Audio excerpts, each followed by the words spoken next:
research seminar of the academic year. Thank you for joining us. I've made an effort to take some time out of your day. I'd like to hand over now to Abby, who's kindly agreed to run today's session all around planning your research project. Thank you, Frances. Hi everyone. As I think most of you have probably met me before, I'm Abby Powell. I'm college consultancy lead.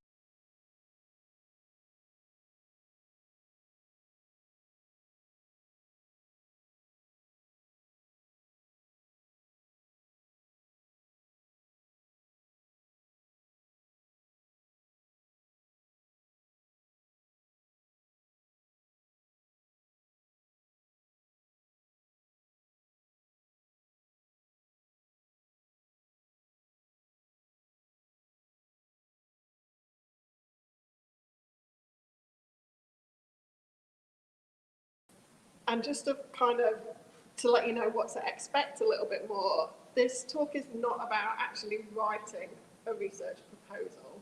It'll pick up on elements that will apply to writing a research proposal, but there's going to be another session after Christmas, I think, that's more specifically about writing a proposal. So this talk then is more specifically about how do you go from having a kind of embryo of an idea to getting to the stage where you're actually able to write a research proposal. If you were at the talk 2 or 3 weeks ago, Lauren Smith and Lauren Hall were talking about engaging stakeholders.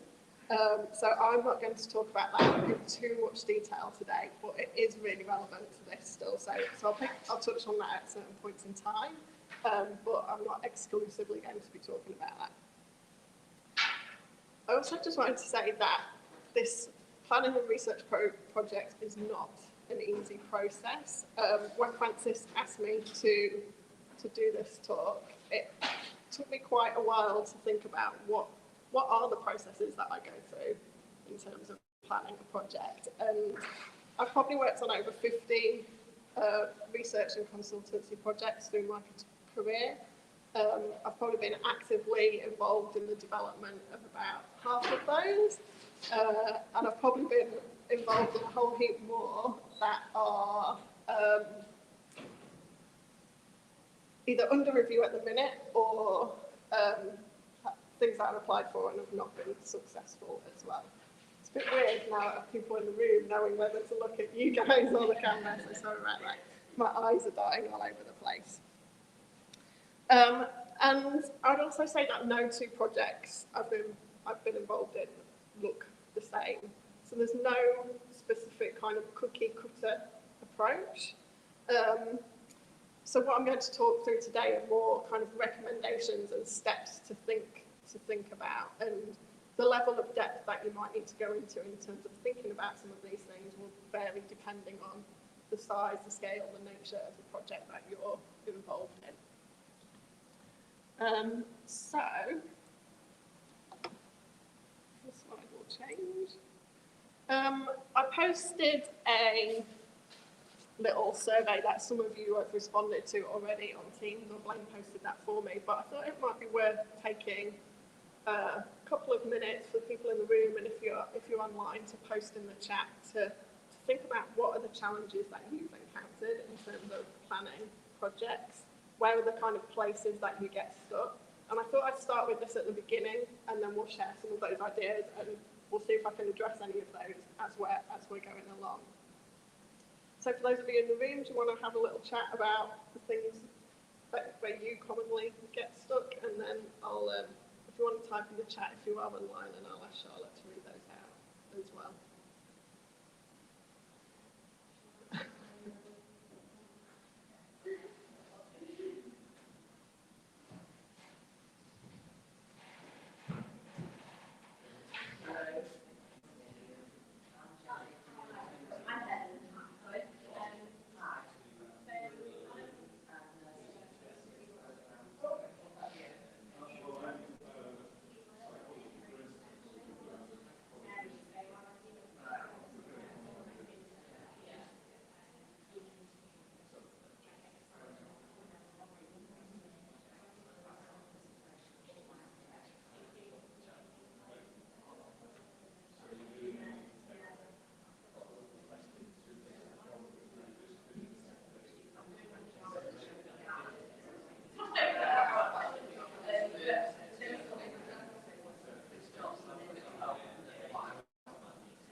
had enough time in the room?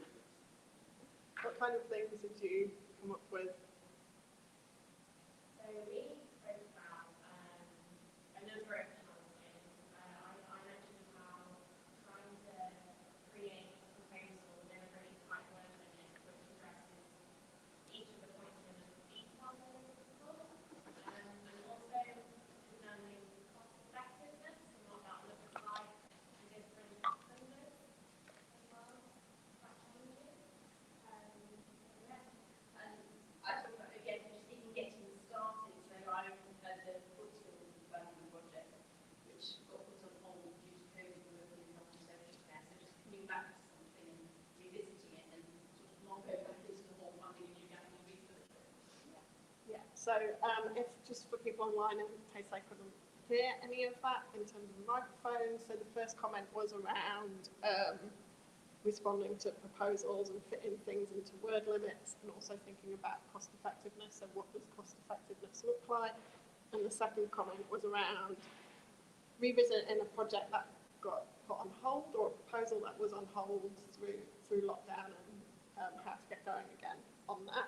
In terms of, Lauren, your first comment around fitting things in word limits and that kind of thing, I think you may have missed the very start, but this is less about writing a specific proposal, and there'll be a session after Christmas that's on that, but definitely picking up on that, how and where do you get started, and we'll touch on some other stuff around cost effectiveness as well. Did you have anything? I think we had a part that was the narrowing the focus of the project. Too many different things to look at, and which, where do you want to go with that? What does that mean? Yeah. So another comment there around narrowing. How do you narrow the focus? Charlotte, did you have anything in the chat? The narrowing the focus. Great, thank you. If you have any more questions as we're going along, do feel free to put your hand up in the room or post in the chat. So hopefully I'll address some of those queries as we're going along. Now the figure on the chart now, from a seed of an idea, how do you go from having a seed of an idea to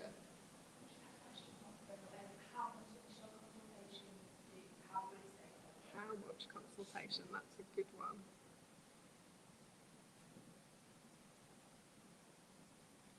Try and come back to that. Yeah, so how do you go from having a seed of an idea to a fully fledged project? And I'll say this figure is vastly oversimplified visualization of the process.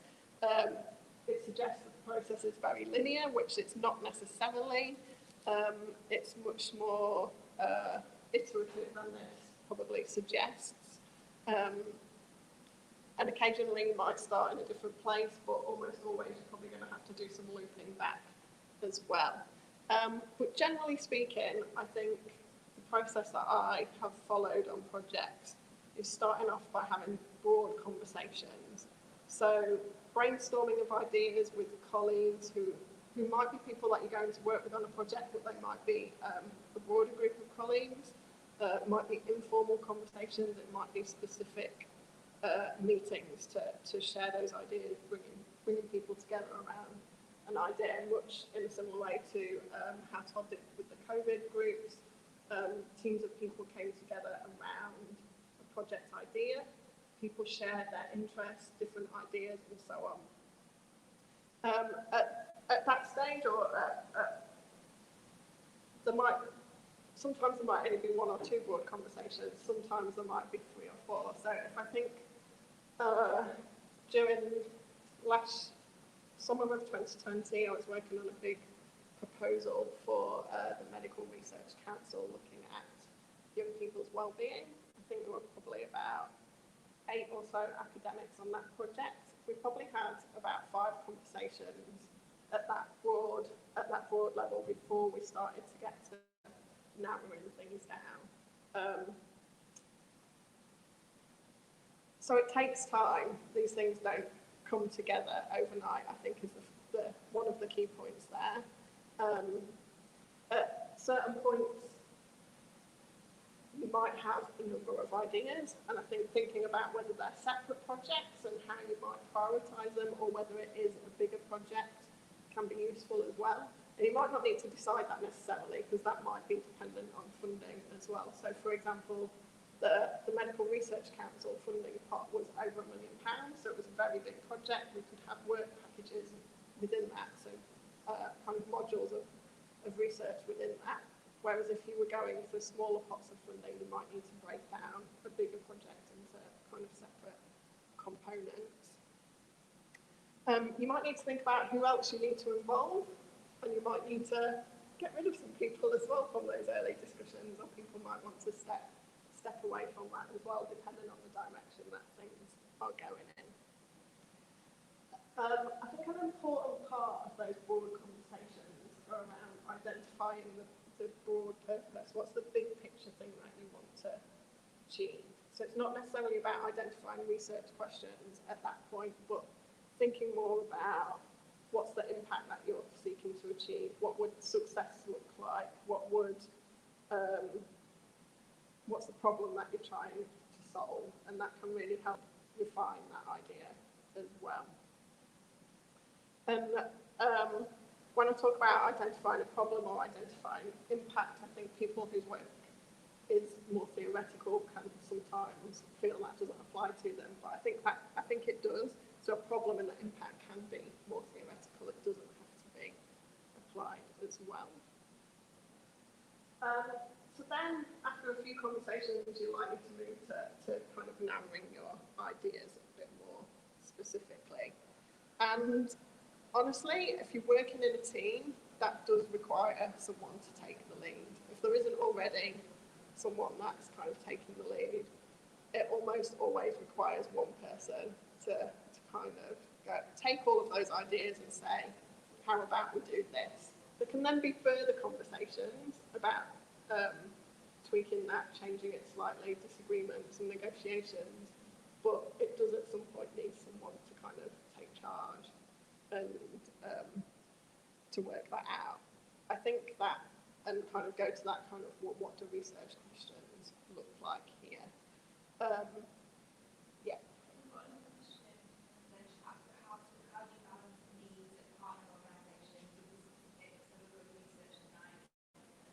Yeah, and I think that probably links back to the earlier question about how much consultation. So I guess at this point when I'm talking about broad conversations, I'm probably talking, those initial conversations might be more with other academics, not necessarily. I think Lauren obviously did the session about engaging stakeholders earlier, and I would absolutely agree that that is crucial to do that early on, and it can really help, particularly if you've got 3 or 4 ideas, of going and talking to people and saying, well, what is the issue for you? Where would you see us focusing our time? But I think being honest with stakeholders as well. So if someone is saying, I can't think of an example off the top of my head, but if an organisation might be saying this is a problem for us, but the literature, the literature and that has been addressed really well, it might be about having a conversation with them. Could I do a training session for you so I can tell you about what's been done already, for example? So conversations that I have with stakeholders vary. So sometimes it might be a very open conversation. What do you need? Tell me about your work, for example. Other times where you might have a bit more of an idea.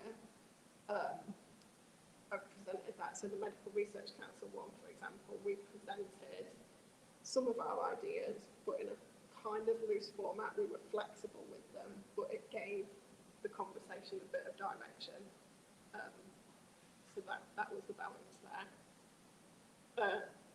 In terms of the detail around methodology, that might happen a bit further down the track, but I think again, it's about having a conversation about that you are academics, that you do need to, in order to get the funding, there are certain requirements that you will need to meet as well.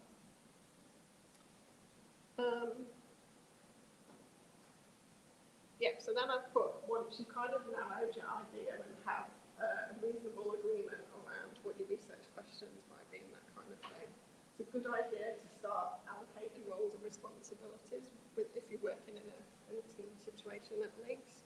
And that's both for writing or working towards a proposal, but also in terms of thinking about the actual delivery and implementation of the project as well. And I'll come back and talk about teams in a little bit more detail in a moment. While we're on teams, another question, if you identify these with the most experience individual. I will come back to that. That is a point in my presentation, so that's a good one. If you're still not sure how to narrow that project idea, and you might not be working in a team, for example, I do recognise that not all projects are team based. I think still talking to colleagues, talking to other experts in the area, seeking their advice in a more informal way, talking to mentors and so on can be really useful. Already mentioned talking to other stakeholders, but also being familiar with the literature as well. I think they're all really important things to be aware of. Sometimes as well, there's an obvious leader. It might be the person who came up with the idea, or it might be someone that's got more of an expertise in an area, and other times it might be more of a negotiation process as well. Just on funding, obviously not all projects necessarily require funding. There might be some things that you can do without funding, and identifying funding can happen at different points, and it might require revisiting some of the process as well. So I think projects that I've worked on have been a range of things. So sometimes there might have been an idea, and then we're looking at, we've got a loose idea, and then we're looking out for a relevant funding opportunity, or it might be a response to an open call, which makes it much more easy to shape in any kind of direction, but also being open to having some flexibility so that if an opportunity comes up, you can shape your proposal to fit with that. I wouldn't advise changing entirely what you want to do to fit with a funding proposal. It probably means that the funding call is not quite right for you, but being open to having some flexibility there and being a little bit opportunistic can be helpful. So planning teams. I think what is useful from my perspective to think about here, and particularly in terms of working towards a funding proposal, is how you demonstrate a track record of working together. And that doesn't have to be the whole team has to have experience of working together. So for example, one of the grants that I got in Australia not long before I left, there were about 7 or 8 of us on the team, and I'd worked with maybe 3 or 4 of them. There might have been one person that was new to the team, but there were different combinations of the team that had worked together previously. So I think it's useful to think whether there are interim steps that you can take to address that if you haven't worked together before. So for example, could you supervise a student together? It doesn't necessarily have to be a research project that you've worked on together, but the track record of working together helps to show a funder that there's feasibility, I think. So yeah, is there, could you write a conceptual paper or a thought piece together, for example? So I'm relatively new still to the Eleanor Glanville Centre here at the university. We're putting in a lot of applications for things, not very successfully at the moment, I might add, but at the moment we're thinking about writing a conceptual paper together, which will help to establish us working together, that relationship kind of to the public world, and also kind of put our name on the topic in the world as well before we put in any more applications. Thinking about whether you've got the right mix of skills and expertise. So I think that applies to both the academic team and the stakeholders, any other stakeholders. So thinking about, have you got subject experts, methodology experts, the right organisations on board to help facilitate access to people or data, for example, or helping with dissemination as well. In terms of track record of investigators, I absolutely think that it's okay for less experienced people to lead projects, but that you might want, depending on the scale of the project, you might want to think about including more senior academics within a team, so making sure that there is that support in the team, and explicitly write into proposals that there will be mentoring in place. That seems to have worked quite effectively for me. I think also it's not just necessarily about demonstrating expertise in terms of, or experience in terms of having loads of publications or having previous experience bringing in lots of funding, although that helps. But demonstrating an ability to be able to actually deliver projects is important, and that might come from experience outside of academia, for example. It might come from working on consultancy projects rather than academic research projects. So if you can kind of write that into proposals, that helps to demonstrate that expertise as well. I think the most important thing is that everyone in the team has got a clear role, so a funder will look at it and they won't think that there are too many people with similar roles. So a recent project that I applied for to the Nuffield Foundation, I think, there was a team, I wasn't leading on this one, but there was a team of about 15 people, and I think it was just too many. It made it too expensive. Not everyone had a clue. It was a big project, but there wasn't kind of enough of an individual role for each of the people on the team. So it didn't seem to be cost effective in that sense. Again, if you're not working in a team, if you're applying for a fellowship or something like that, think about, in terms of that skills and expertise, you still might not have everything covered. So if you're employing people, think about what kind of skills you might be looking for in your research assistants, for example. Think about, again, about whether you can build a mentor into it.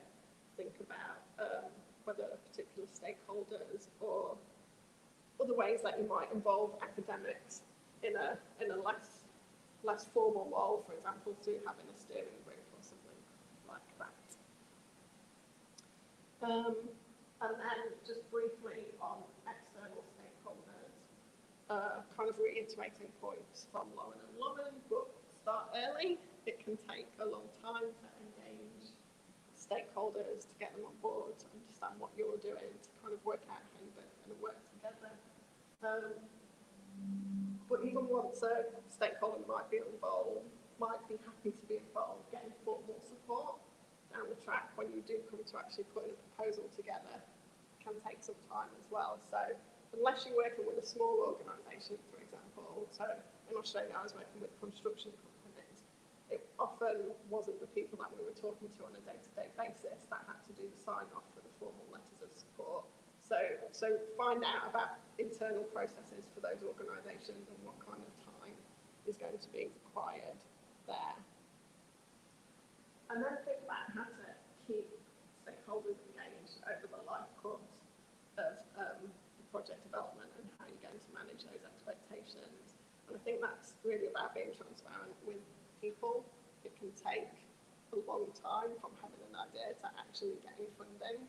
You might not ever get the funding that you've applied for, so how can you think about managing that? Is there anything that you can do with them in the interim? That doesn't have to be delivering a project, but it might, as I say, be doing a seminar for them or something like that. Can you involve them in your teaching? Are there different things that you can think about doing there? In terms of the team again, the academic team, and something that came up in the online form when I sent the survey around people's challenges, is thinking about how you actually get commitment and buy-in from people. And again, I think that's about having open, some transparent, sometimes difficult conversations, but also, I guess, demonstrating your own behaviour there as well. So be honest about what you can deliver. Sometimes if a proposal has got a short deadline, you might have to say, I can't be involved at this stage. I think sometimes people worry that if they say no, or I can't commit as much time as I might like to, so I'm going to step away. People think they're letting people down, but actually it's better to know that early than later. So try not to feel guilty if that is the case.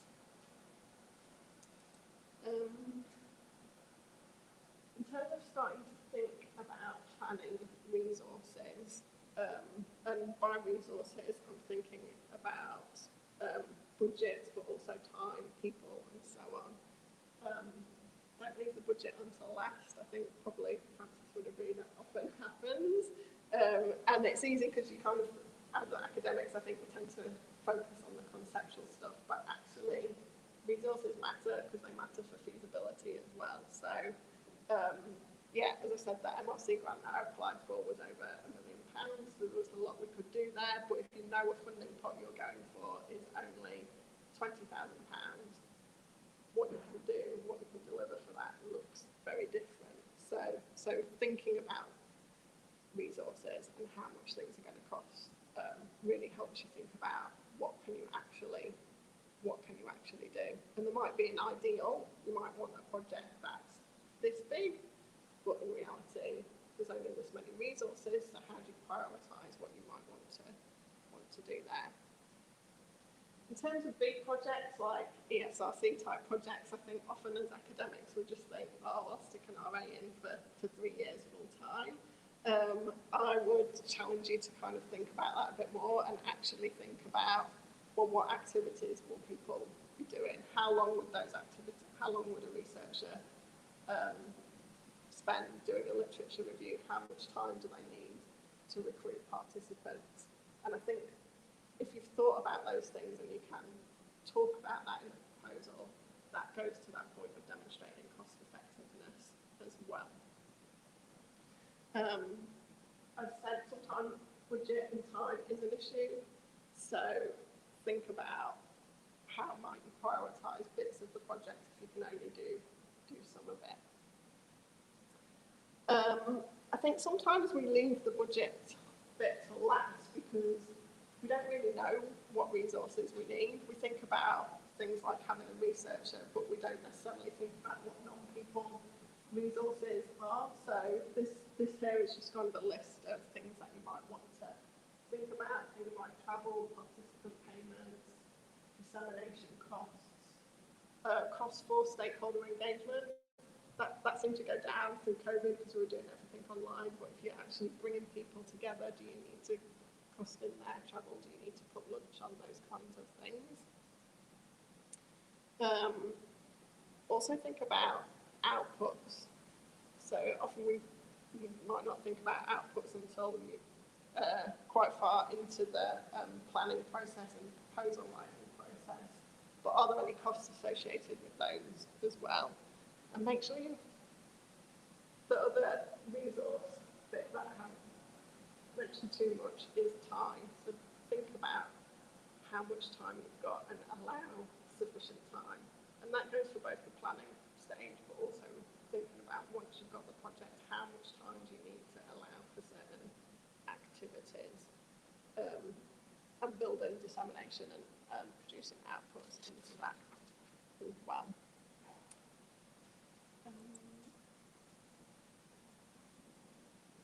And this one's about subject area expertise and methodology and things. I guess it's mostly a series of questions, but thinking about things to think about in developing this.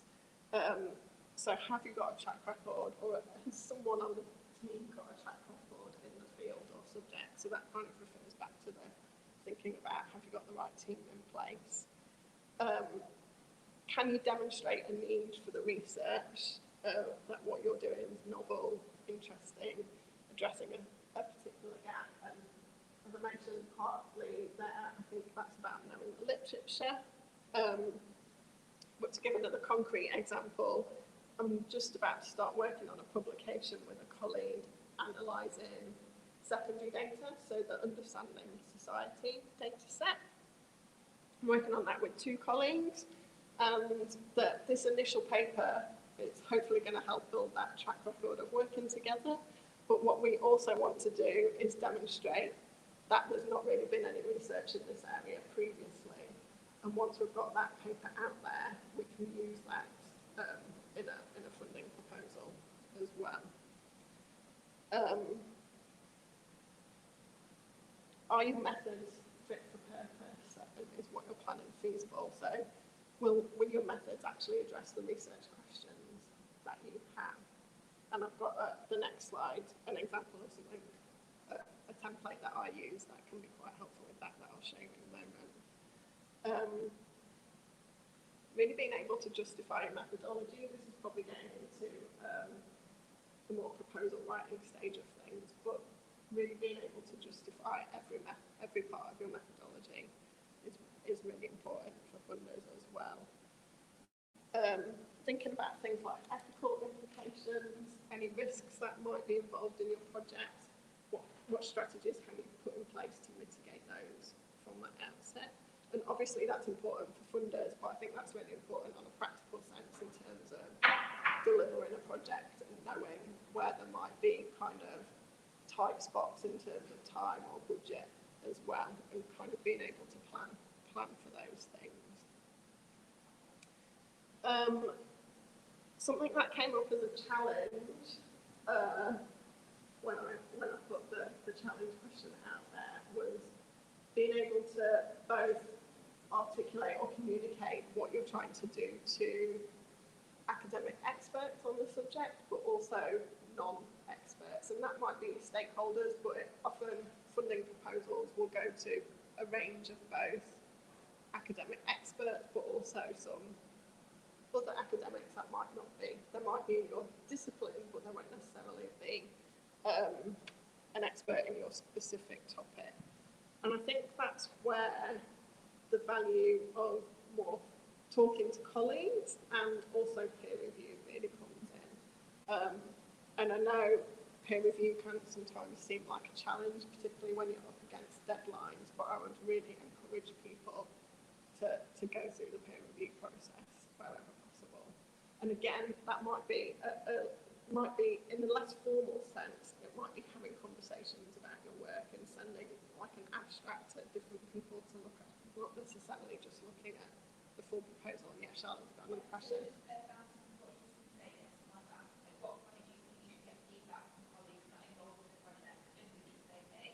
Yeah, so that question was, at what point is it useful to get feedback from colleagues and who should they be? So I think getting at various stages. So if you're struggling with narrowing down an idea, talking to some other people, whether that's mentors in your school, for example, or more senior academics that have got more experience in funding within your school, it might be reaching out to other people that you know outside of the university that you know are working in your discipline, and seeing, do you think this is a good idea? Has it got legs? Is it likely to go anywhere, for example? And then there might be checking points along the way where you want to do similar as well. And then once you've got something that is starting to look more like a formal proposal, going through a bit more of a formal process in terms of that peer review as well. And I know Francis sent out details about the updated peer review process. Some of the things I've worked on, I've also asked colleagues outside of the university that I know to peer review things for me as well. And if you do that, if you let Francis know, or Christian, for example, in Research and Enterprise, you can acknowledge those as part of it. Might mean you don't need as many internal reviews, for example. But it's getting a balance as well between people that might know the subject and people that are in the broader discipline but don't know the specific area.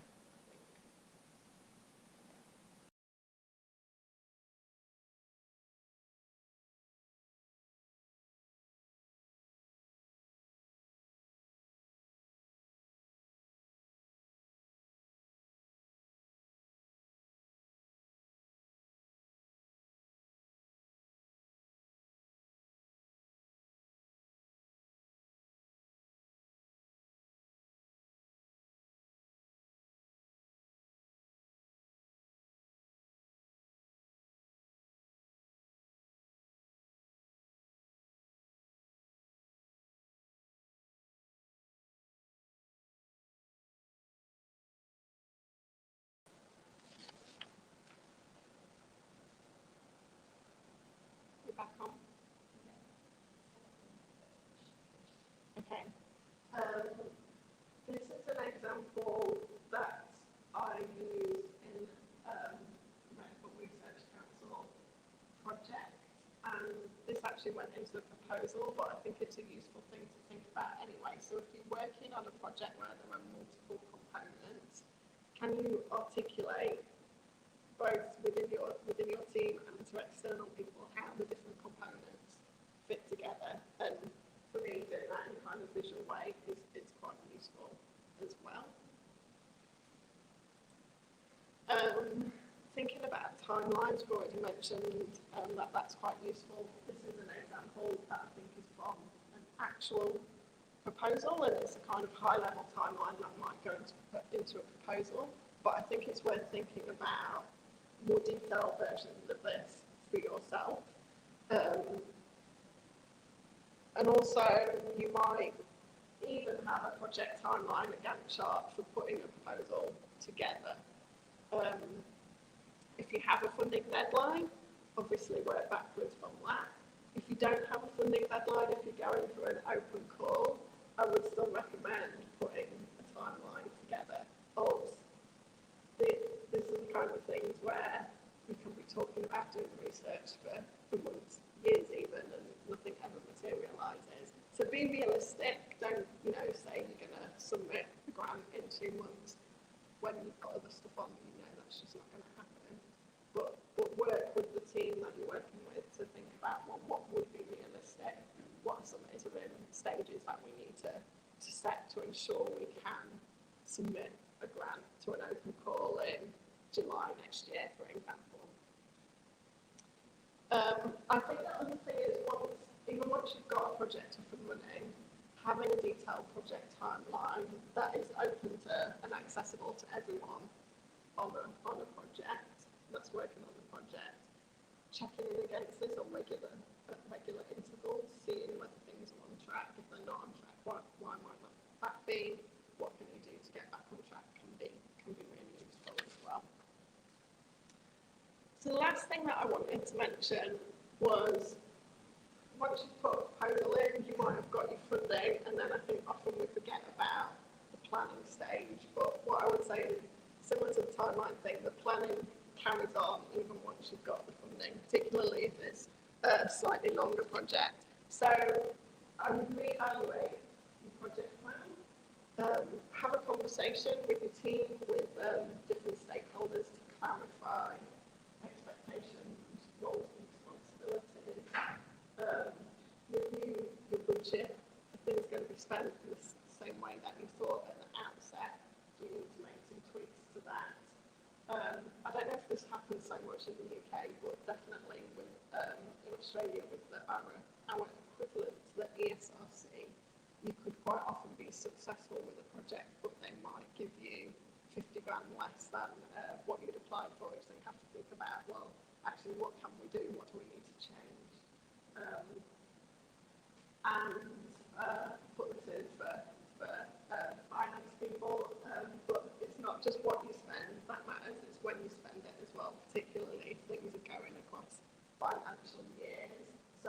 So think about when things are going to be going out of your budget and talk to finance about that. And as I said, revisit your project plans at regular intervals. That's almost it from me. I thought we might take a couple of minutes now to talk about if anyone has any particular tips or things that have worked well for them in terms of planning projects. So if you're online, again, feel free to share in the chat any tips that you might have, and we can take a couple of minutes in the room to talk about that as well.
might come back. Do we have any tips in the room that people would like to share? Things that have worked well for them?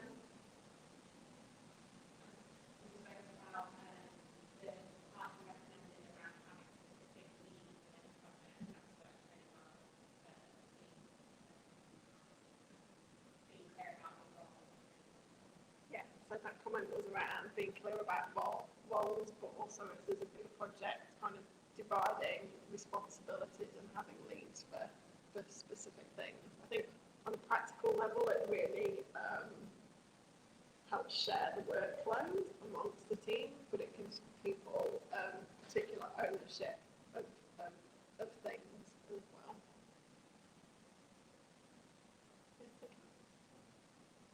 I think broadly we were talking about how it's useful to have overlapping with other things you might be doing anyway, so that it's easier, in a sense, to account for some of the preparation and spending.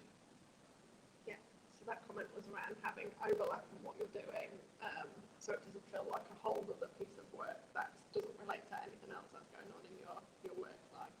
Yeah, I think that's really useful.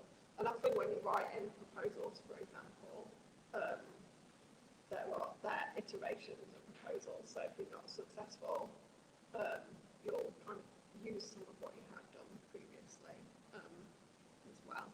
A couple of the tips that came through in the messages prior to the session were around making use of templates where possible, asking, so if you don't know the answer to something or you're not sure where to go, ask other people within your school or mentors that you have, for example.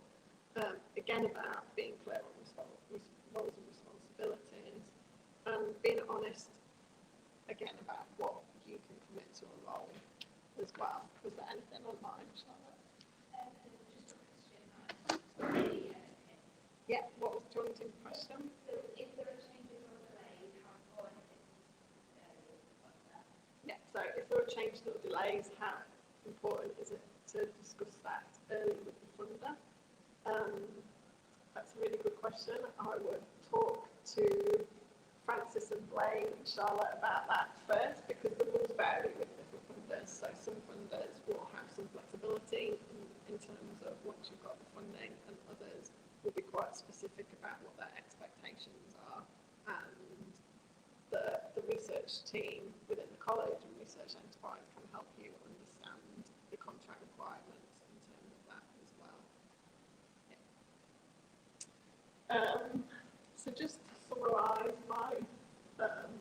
the talk really, but my top tips are start broad and narrow your focus, keep an eye on funding opportunities that are out there, be opportunistic where you can, but don't try and make a square peg fit in a round hole. Plan and develop your team, so think about who you might want to work with around a particular topic, and start to think about how you can demonstrate that track record of working together before submitting a proposal. Make the most of peer review opportunities and other sources of support. Think about things like stakeholder engagement, resources and budget, feasibility and scope, and risks and how to mitigate them from early stages. And just a kind of final note that not all projects will materialise, but nothing, generally speaking, is wasted. So as I was just saying, it's all part of the process, and having an idea that maybe didn't go anywhere will help you develop a new idea down the track. It's a bit like I tell my PhD students, none of your writing is wasted, even if it's not what goes into the final thing. It's all part of that process to get to the final piece, to the final outcome. So are there any final